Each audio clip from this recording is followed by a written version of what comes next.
किसान भाइयों, आज हम कुछ चर्चा करेंगे फलों और सब्जियों के परिरक्षण और मूल्य संवर्धन यानी प्रिजर्वेशन और वैल्यू एडिशन के संदर्भ में। हमारे साथ कार्यक्रम में हैं डॉक्टर हरप्रिया नायक, जो कि कृषि विज्ञान केंद्र पोर्ट ब्लेयर में कार्यरत हैं। मैडम, स्वागत है आपका कार्यक्रम में। नमस्कार सर। मैडम, जहाँ तक फलों और सब्जियों के परिरक्षण का सवाल है, तो सबसे पहले हमारे सुनने वाले साथियों को ये बताएं कि इसकी इम्पोर्टेंस कितनी है, कितनी अहमियत है इसकी परिरक्षण की, ज़रूरत क्या है? फल और सब्जियां जो होता है उसको हम लोग सुरक्षाकारी खाद्य बोलते हैं, क्योंकि वो उसमें मेनली जो विटामिन्स होता है, मिनरल्स होता है, एंटीऑक्सीडेंट्स होता है और फाइटोकेमिकल्स होता है, जो कि हमारा शरीर को सुरक्षा देता है। लेकिन क्या होता है, फल और सब्जियों में अत्यधिक मात्रा में मॉइस्चर होता है, जिसके दौरान वो जल्दी ख़राब हो जाता है। तो इसीलिए हमें फल और सब्जियों को संरक्षण करना बहुत ज़रूरी होता है। इसका मतलब है कि उसका जो ख़राब होने से उसको बचाना। जनरली क्या होता है कि 3 तरह का परिवर्तन होता है फल और सब्जियों में। जैसे एक होता है भौतिक परिवर्तन, उसका रंग, उसका टेक्सचर, उसका मिलावट, उसका स्वाद उसी में परिवर्तन हो जाता है तो ख़राब होता है। दूसरा होता है कि रासायनिक परिवर्तन। रासायनिक परिवर्तन मतलब कि फल और सब्जियों में कुछ पोषक तत्व होता है, जैसे कि कार्बोहाइड्रेट्स, प्रोटीन्स, फैट्स और विटामिन्स, मिनरल्स होता है, तो उसी में चेंजेस होता है ताकि वो ख़राब हो जाता है। और तीसरा जो होता है सूक्ष्म अणुजीव परिवर्तन होता है, जैसे कि फल और सब्जियों में ज़्यादा से ज़्यादा बैक्टीरिया, ईस्ट और मोल्ड ग्रोथ होता है, तो उसके दौरान वो ख़राब हो जाता है। तो इसलिए हमें उसको संरक्षण करना बहुत ज़रूरी है। 3 तरह के जो परिवर्तन होते हैं उसको रोकने के लिए अगर हम परिरक्षण करते हैं, प्रिजर्वेशन करते हैं, तो ये रुक जाता है और ये ज़्यादा समय तक हम इसका इस्तेमाल कर सकते हैं। मैडम, जहाँ तक फलों और सब्जियों का सवाल है, जो ताज़े फल और सब्ज़ी है इनका डिमांड मार्केट में रहता है, तो किसान परिरक्षण नहीं करते हैं, सीधे मार्केट में दे देते हैं। परिरक्षण की बात तब आती है मेरे ख्याल से जब ये इनके पास ज़्यादा हो, या कुछ ऐसे फल होते हैं जिनका कि मार्केट में ज़्यादा वैल्यू नहीं रहता है और किसान उसको ऐसे ही फेंक देते हैं। तो आप लोगों ने अपने एक्सपीरियंस में क्या देखा है, किस तरह के फलों का परिरक्षण यहाँ पर किसान कर सकते हैं, उससे ज़्यादा मुनाफा कमा सकते हैं? जैसे कि हमारा द्वीपों में एक तो नारियल पर्याप्त मात्रा में मिलता है, तो नारियल से जैसे हम लोग घरेलू स्तर पर मूल्यवर्धित खाद्य प्रस्तुत करते हैं। उसके साथ साथ अगर हम नारियल से तेल बनाएंगे, वर्जिन कोकोनट ऑयल होता है, और ऐसे भी मिल में हम लोग पीस के उसमें तेल बनाते हैं, तो उसमें किसान को ज़्यादा मुनाफा होगा। और नारियल का विभिन्न मूल्यवर्धित खाद्य पदार्थों भी बनाते हैं, जैसे डिफरेंट टाइप्स ऑफ केक्स बनाते हैं, स्वीट्स बनाते हैं, लड्डू, बर्फ़ी, गुजिया, इस तरह बना के भी जैसे हमारा स्वयं सहायता महिलाओं है और किसान लोग हैं, वो लोग बना के अपना लोकल मार्केट में भी उसको भेज सकते हैं।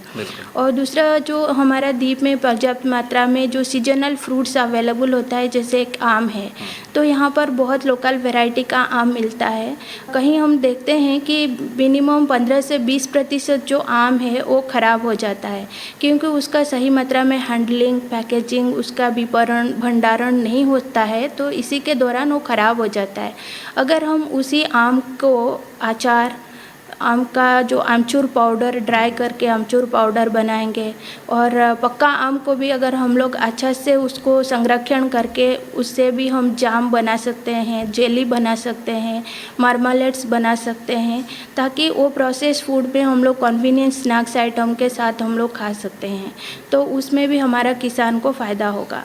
और हमारा द्वीपों में ज़्यादा जो कटहल, सीजन में 2 तरह कटहल मिलता है, एक गंजी कटहल होता है और एक खजा कटहल होता है। तो गंजी कटहल जो होता है उसका इमेच्योर फ्रूट्स को ज़्यादा सब्जी में इस्तेमाल होता है, लेकिन उसका जो मैच्योर फ्रूट होता है उसको किसान लोग ज़्यादा से ज़्यादा प्रीफर नहीं करते हैं और फेंक देते हैं, तो उसका पर्याप्त मात्रा में नुकसान होता है। तो उस मैच्योर फ्रूट से हम लोग चिप्स बना सकते हैं, और उसका जो पल्प होता है उसमें हम जाम बना सकते हैं। तो हमारा जो कृषि विज्ञान केंद्र है, हम लोग ने जाम डेवलप किया है और जैकफ्रूट का चिप्स बनाया है। उसमें किसान को 2 से 3 गुना मुनाफा मिल सकता है। और अभी जो हमारा सीजन है, इस सीजन में ज़्यादा से ज़्यादा नींबू मिलता है, आंवला मिलता है, गुआवा मिलता है, जो कि विटामिन सी का एक मुख्य स्रोत है। तो नींबू से हम लोग आरटीएस बेवरेज घर में भी बना सकते हैं। जैसे इस कोविड का सिचुएशन में भी हम लोग को नींबू जूस पीना ज़रूरी है, क्योंकि उसमें विटामिन सी होता है। और आंवला जो होता है, आंवला फ्रूट्स को भी हम प्रिजर्व करके रख सकते हैं। घर में भी हम कैंडी बना सकते हैं, अचार बना सकते हैं आंवला से, ताकि वो सीजन के बाद भी हम लोग उसको इस्तेमाल कर सकते हैं। इसी तरह भी हमारा द्वीप समूह में बहुत सारा अंडर यूटिलाइज फ्रूट्स होता है, जैसे कि स्टार फ्रूट्स है, बिलम्बी है, उसको भी किसान अच्छा तरह से इस्तेमाल नहीं करता है। अगर उसको हम अचार भी बनाएंगे तो वो साल भर रुक सकता है। तो उसमें हमारा जो परिवार का पोषण का जो घनत्व है वो भी बढ़ सकता है और उसमें किसान को मुनाफा हो सकता है। जी जी।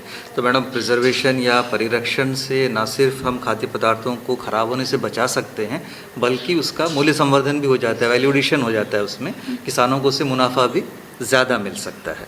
तो ये जो आपने जैसे बताया कि कटहल है, कटहल से चिप्स है, तो कई गुना दाम उसका बढ़ जाता है। अब आप लोगों ने जैसे उससे जैम बनाने की तकनीक भी आपने कहा कि आपने विकसित की है। तो कोई इस तरह की परिरक्षण प्रक्रिया में भाग लेना चाहता है तो उसको ट्रेनिंग वगैरह भी आप लोग के वहाँ से मिलती है? हाँ, तो सर हम लोग कृषि विज्ञान केंद्र में value addition of fruits vegetables का प्रशिक्षण कार्यक्रम देते हैं, जहाँ पर हम लोग थ्योरेटिकली भी बताते हैं और प्रैक्टिकल डेमोन्स्ट्रेशन करके भी दिखाते हैं, ताकि क्योंकि इसमें प्रैक्टिकल एक्सपोजर बहुत ज़रूरी होता है।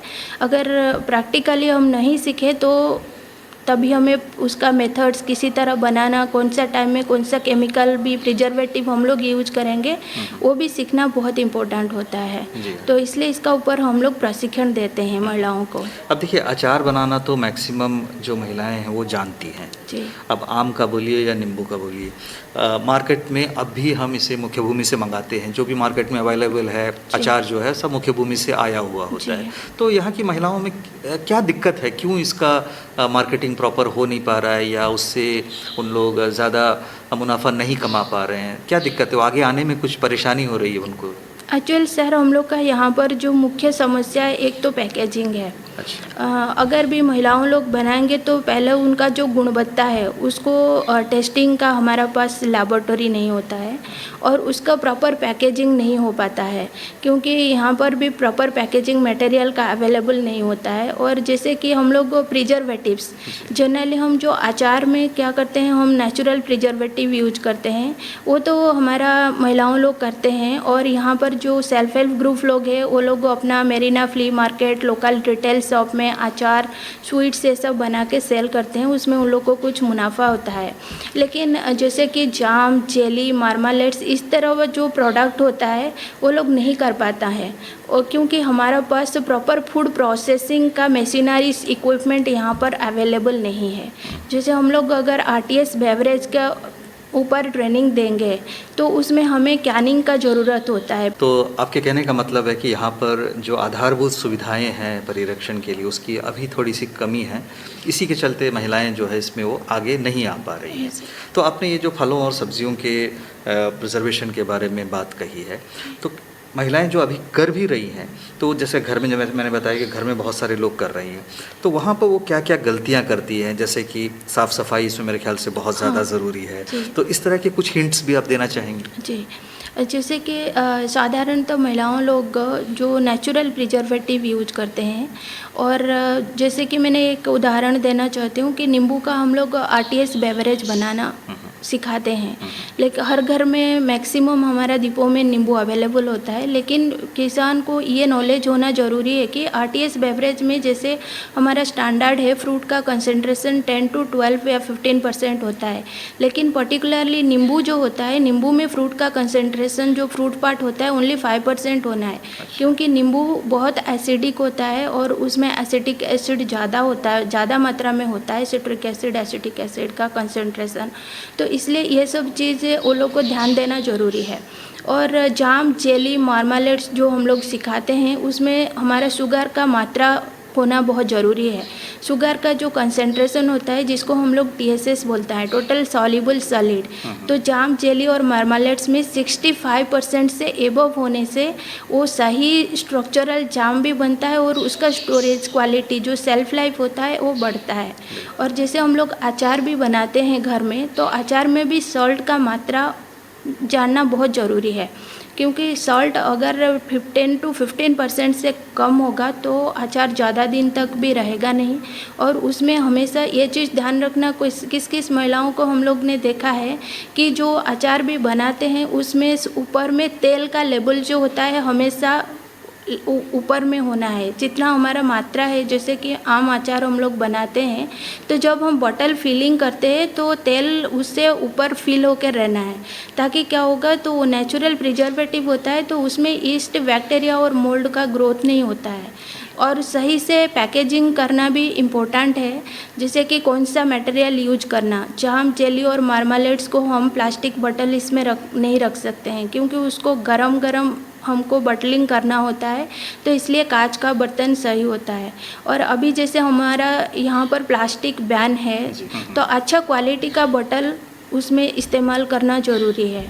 ये सब दिक्कतें हैं। तो आपने जैसे बताया ना कि नमक कितना परसेंटेज होना चाहिए, TSS कितना परसेंटेज होना चाहिए, तो इस सब के लिए भी कुछ इंस्ट्रूमेंट अवेलेबल होता है? जैसे कि हम लोग TSS के लिए रिफ्रैक्टोमीटर यूज करते हैं, तो उसमें हम लोग टेस्ट करते हैं कि TSS कितना परसेंटेज है।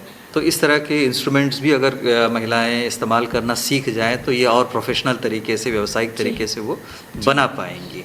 तो हरप्रिया मैडम, आपने किस तरह से फलों और सब्जियों का परिरक्षण हो सकता है और किस तरह से उसमें वैल्यू एडिशन हो सकता है, इसके बारे में अच्छी जानकारी दी है। कुछ दिक्कतें हमारे इन द्वीपों में हैं कि इंफ्रास्ट्रक्चर की कमी है, तो ये जब दूर होगी तो महिलाएं इसमें और आगे आ पाएंगी। ट्रेनिंग आप लोग समय समय पर देते रहते हैं। तो आपने इतना वक्त दिया, बहुत बहुत धन्यवाद। धन्यवाद सर, नमस्कार।